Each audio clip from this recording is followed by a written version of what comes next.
राधे राधे, जय श्री कृष्णा। और आज है कार्तिक मास का 10वां दिन, मगर हम पढ़ रहे हैं कार्तिक मास का 13वां अध्याय, क्योंकि हम 3 दिन एक एक एक्स्ट्रा अध्याय का पाठ करते रहे हैं। तो आज हमारा कार्तिक मास का 13वां अध्याय है। तो ठाकुर जी का स्मरण करते हुए हम आगे का महात्म्य पढ़ेंगे। ओम नमो भगवते वासुदेवाय नमो, ओम नमो भगवते वासुदेवाय नमो। 13वां अध्याय। नारद जी बोले, दैत्यों के तीक्ष्ण प्रहारों से व्याकुल देवता इधर उधर भागने लगे। तब इंद्र आदि को इस प्रकार भयभीत देखकर गरुड़ पर चढ़े भगवान युद्ध में आगे बढ़े। उन्होंने अपना शारंग नामक धनुष उठाकर बड़े जोर से टंकोर किया। त्रिलोकी शाब्दिक हो गई।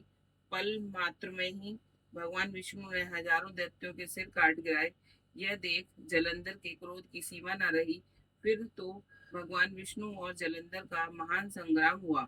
बाणों से आकाश भर गया। लोग आश्चर्य करने लगे।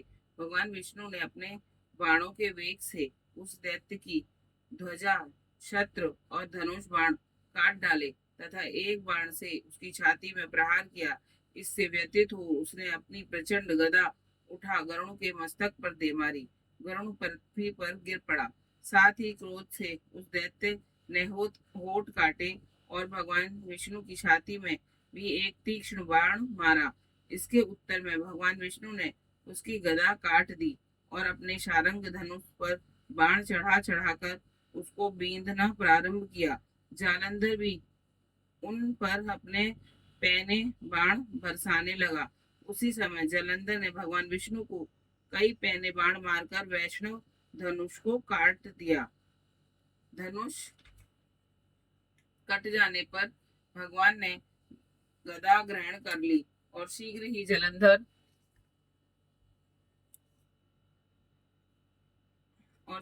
जलंधर को खींच कर मारी भी, परंतु उस अग्निवत अमोघ गदा की मार से भी वह चलायमान ना हुआ और मंदोत्मत्त हाथी के समान उसे गदा यानी कि मार को फूल की माला ही जाना। साथ ही उस दुर्मद ने अत्यंत ही क्रुद्ध होकर एक अग्निमुख त्रिशूल उठाकर विष्णु पर छोड़ दिया। भगवान विष्णु ने शिव के चरणों का स्मरण कर नंदक नामक त्रिशूल से उसके त्रिशूल को छेद दिया।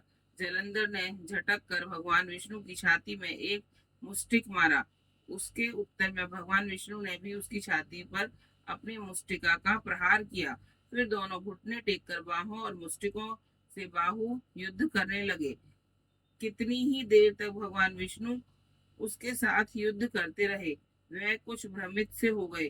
तब सर्वश्रेष्ठ मायावी भगवान उस दैत्यराज से मेघ वाणी में बोले, हे दुर्मम दैत्य श्रेष्ठ, तू तू धन्य है जो इस महायुद्ध में इतने बड़े बड़े आयुधों से भी भयभीत ना हुआ।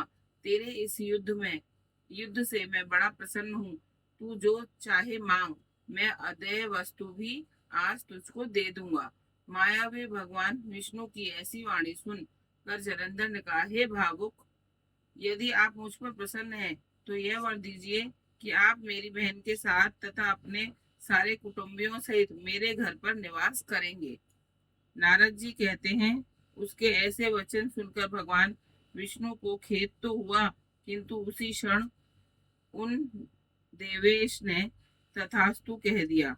अब भगवान विष्णु सब देवताओं के साथ जलंधरपुर में जाकर निवास करने लगे। जलंधर अपनी बहन लक्ष्मी और देवताओं सहित भगवान विष्णु को वहां पाकर बड़ा प्रसन्न हुआ।